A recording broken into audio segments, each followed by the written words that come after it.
काय रे? युवराजांचं मैत्र भेटायला आलेत. युवराजांचं मैत्र? दे पाठवून. जी.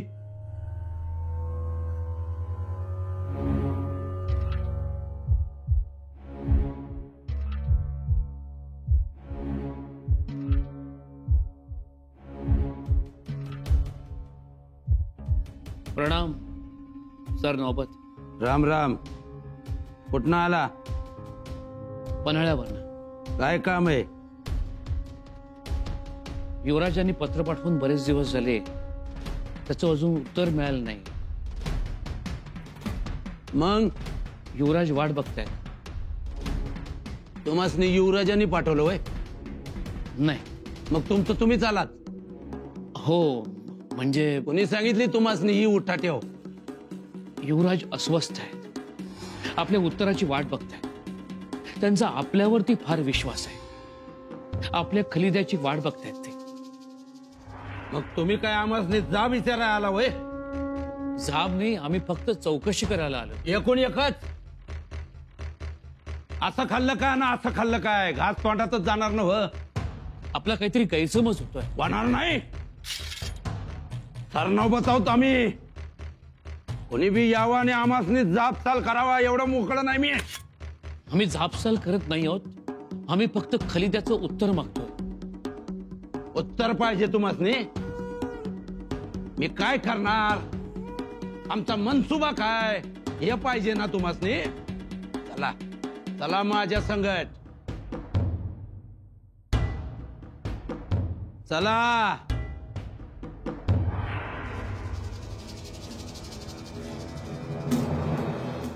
दादा, गडबड होणार. गडबड? कसली गडबड? चिन्ह तरी तशीच दिसायला लागलीत. काय विशेष खबर? कलुषा आलाय. कलुषा? पण तो तर पन्हाळगडावर होता. इथे कशाला येईल तळपिडात? जादू टोना करायला. जादू टोना?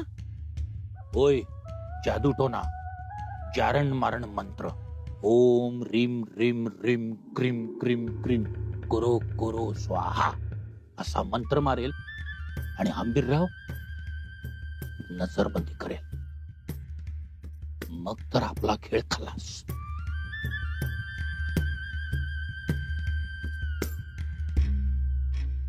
काही शंभूराजांची तर खेळी नाही ना? मला शंका खर तर तीच आहे. नेमका टपकला. आता जर सापडला तर सोडायचा नाही त्याला. हो, पण तोपर्यंत हंबीररावांचं मतपरिवर्तन झालं तर कठीण होणार. कठीणच होणार आहे. म्हणूनच म्हणतोय आपण जरा समजूतदारपणानं घेतलं तर. एकाच गडावर राहणारे आपण कशाला एकेरीवर यायचं? तुमचा जर हात सूर राहिला ना तर स्वराज्याचे पेशवे आम्ही तुमच्या बाबतीत एकेरीवर येऊ. समोरचा पक्ष एन प्रकारे आपल्याला मात करू पाहतोय. तंत्रमंत्राने आपले बेत हाणू पाडू पाहतोय. आपण गप्प बसायचं?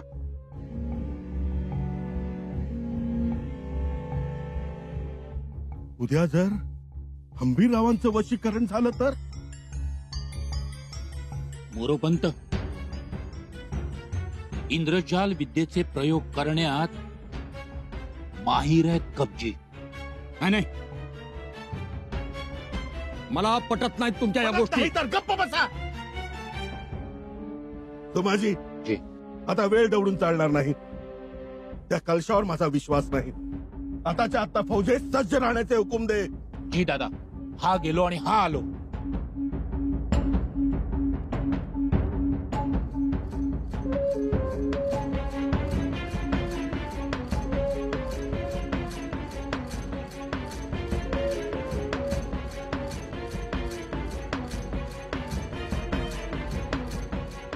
तंबूला घेराव घात झाला. दादा दादा दादा दादा आपल्या तंबूला घेरलंय. कोणी घेरला? माहित नाही, पण तलवारी आणि भाले घेऊन उभे आहेत. मग आपली फौज कुठे आहे? तिला इशारा द्या ताबडतोब.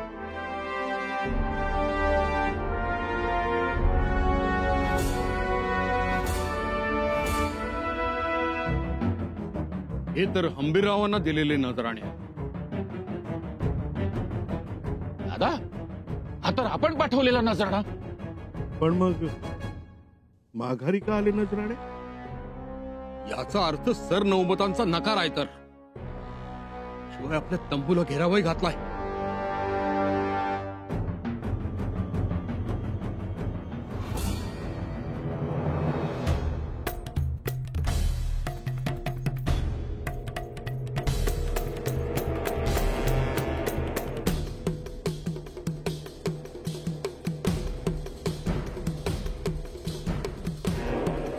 सोमाजी, तू न घाबरता आपल्या फौजेला आदेश द्यायचा. त्याची काय बी गरज नाही.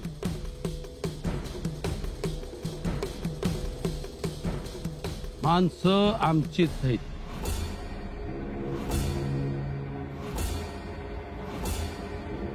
मग तंबू का घेरला? किंवा आमच्या सुरक्षेपायी. वारासने म्हणलं मी का सुरनिसांच्या तंबूत जातोय, कोण काय करतय आपलं. वारांनी ऐकलं नाही. असं मग आम्ही दिलेले हे नजराणे परत का पाठवले? का म्हणजे पाठवणारच म्या. सरनौबत आहे मी. असं कुणाकडूनही नजरानं घेऊन मिंदा होणाऱ्यातला नाही. असं सोनं नाणं आणि नजरानं घेऊन आपला हुद्दा उभवणारा पण नाही. मग महाराजांनी काय शिकवलं आपल्याला? ते झालंच, पण आम्ही जे नजराणे दिले ते आपलं खुशी नाही. पण तुमची खुशी लाखाची, पर महाराजांची मुशी 9 लाखाची. ते झालंच, पण ठेवून घ्यायचे ना नजराणे. तेवढं सोडून बोला. ते होणार नाही, जमणार नाही. उलट तुमच्यासाठीच मी एक नजराणा घेऊन आलोय. आणा रे.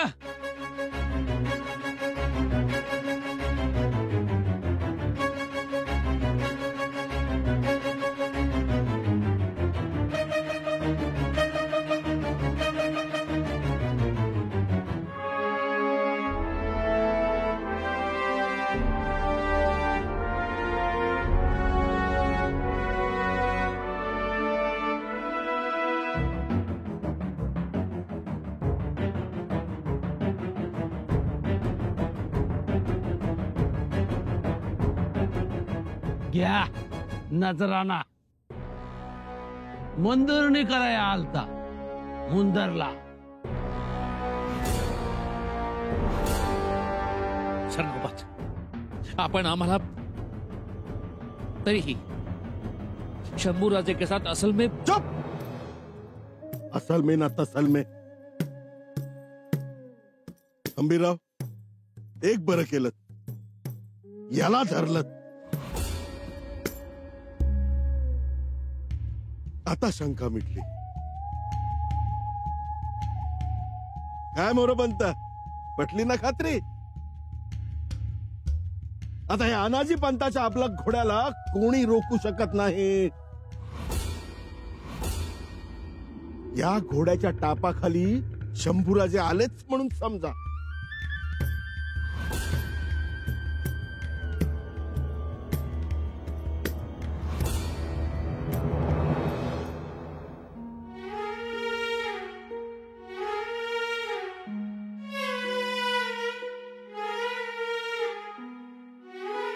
घरात फुलं नाही येचली म्या. फुलं झाडाखालनं आलो, येली मांडवातनं आलो, पर नाही आणावीशी वाटली फुलं.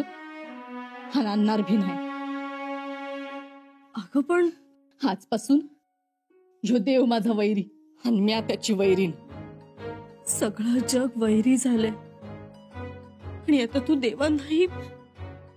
बाई आराध्या, या वैऱ्यांची धास्ती वाटायला लागली आहे ग आम्हाला आता. हवं ती वाटणारच. रायगडावर काय चाललंय काही कळायला मार्ग नाही. आता बोलू नाही तर बोलतो. आज असा होता वय रायगड. हवं हवं रायगड म्हणजे माझा 12 डोंगराच्या मध्ये उभा असलेला विठ्ठल. हवं कुठं ते हर हर महादेव. आणि आता कट कारस्थान. आणि कारस्थान तरी कुणाच्या विरोधात? रायगडाच्या युवराजाच्या विरोधात. त्याचीच भीती वाटते आम्हाला. युवराजांची बाजू ठामपणे मांडणार कोणीच नाही ग आता.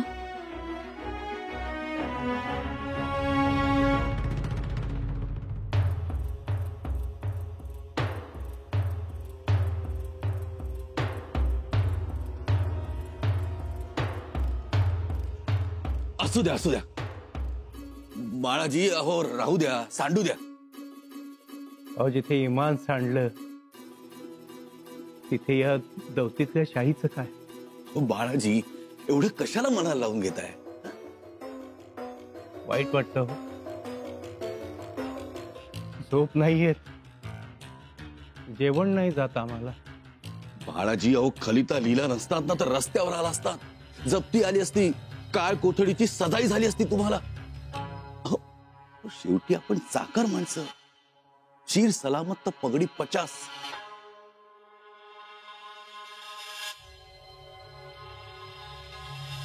अहो मग आमच्या शिवनिष्ठेचं काय? अहो जीव वाचला तर निष्ठा. शिवाय तुम्ही काही तुमच्या मनाचा कारभार केलेला नाहीये. राज आज्ञा पाळलीत तुम्ही. शिवाय खलिता तुम्ही लिहिलेला नाही, तुमच्या मुलाने लिहिलाय. अहो पण जाब शंभूराजे आम्हाला विचारतील ना.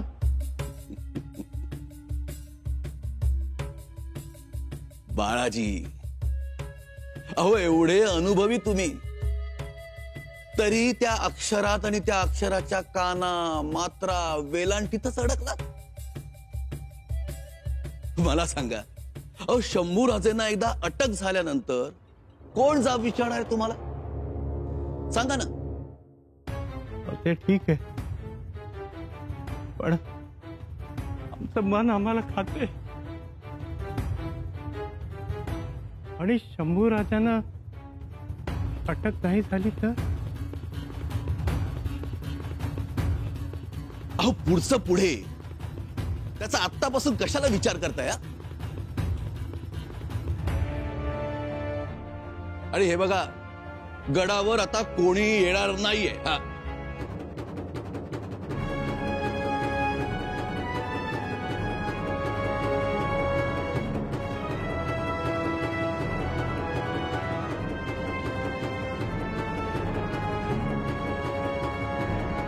मातोश्री,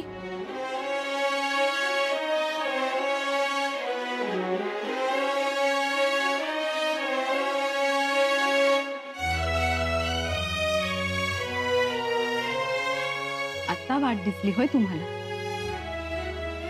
आत्ता आला? मातोश्री.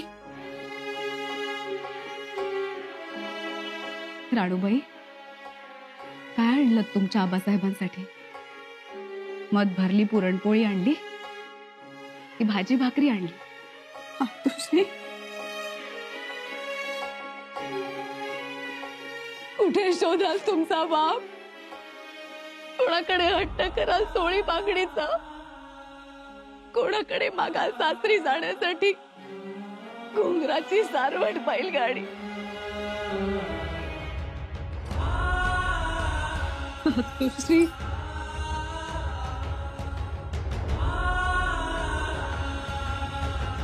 मातोश्री, तुम्ही रडलेला आबासाहेबांना नाही आवडणार. आवडेल.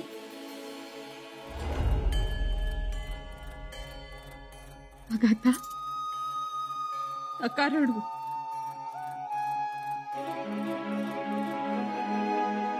नाही रडणार होय.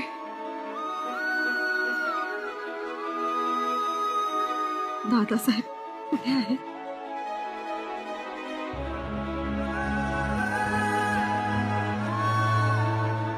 मातोश्री, आम्ही काय विचारतोय? दादासाहेब कुठे आहेत? सांत्वन करायला आलात की जाब विचारायला आलात?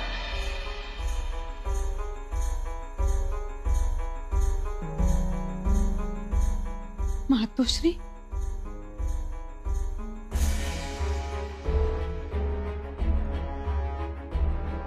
दादासाहेब कुठे आहेत?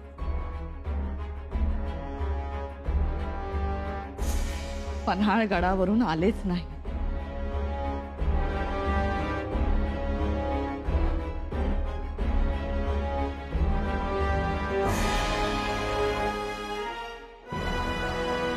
आले नाहीत की खबर गेली नाही?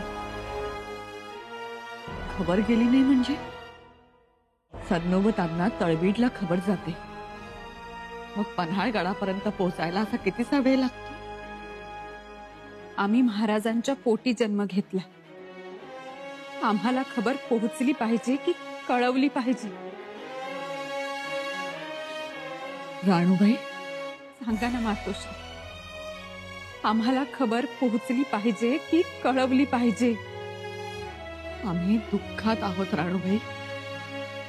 तुम्ही त्याविषयीची खपली काढू नका. खपली धरायला अजून जखम भरली कुठे? आम्हाला वाटलं होतं आमची लेक आमचं बरं वाईट विचारायला धावत पळत आली, पण तुमचा तर सूरच वेगळा लागलाय. हे आम्हाला पचणारं रुचणारं नाही आहे.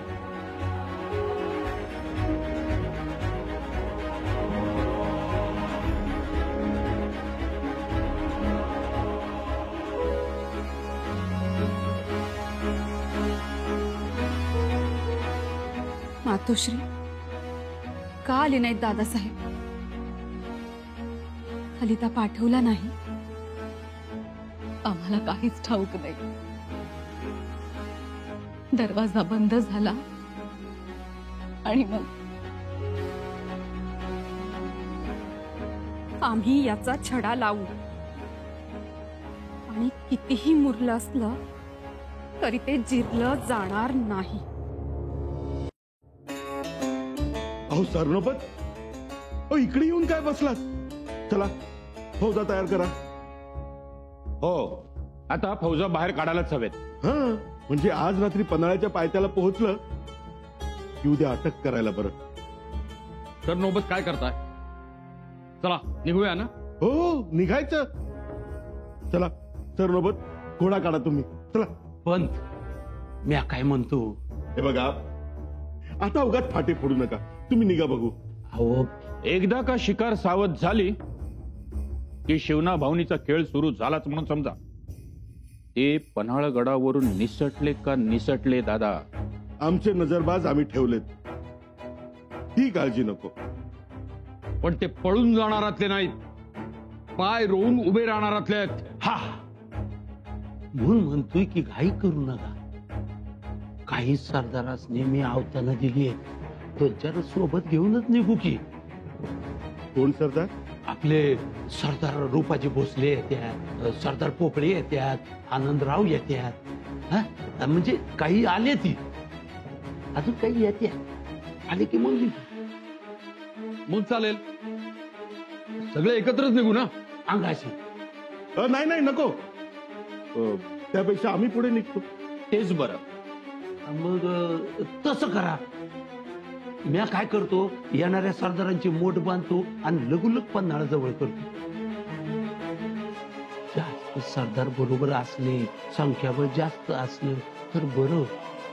आज उद्या फैसला करूच.